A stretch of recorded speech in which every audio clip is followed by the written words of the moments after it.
In this video, I will show you how to create a HubSpot form. If you want to collect leads, customer inquiries, or signups directly from your website, HubSpot makes it easy to build a form without any coding. First, log in to your HubSpot account and click on the Marketing menu at the top. From the drop-down, select Forms.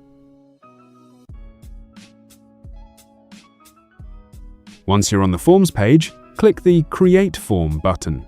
Next, choose the type of form you want to create. For most users, the regular embedded form is the best option. Give your form a name, and then start adding fields such as first name, last name, email address, phone number, or any custom fields you need. After adding your fields, customize the form settings, including what happens after someone submits the form.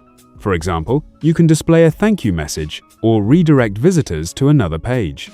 Once you're happy with the form, click Review and Publish, and then publish it. HubSpot will provide an embed code that you can copy and paste onto your website, or you can use HubSpot's integration options to add it directly. Your form is now live and ready to collect submissions, which will automatically appear in your HubSpot account. If you found this video helpful, subscribe to our channel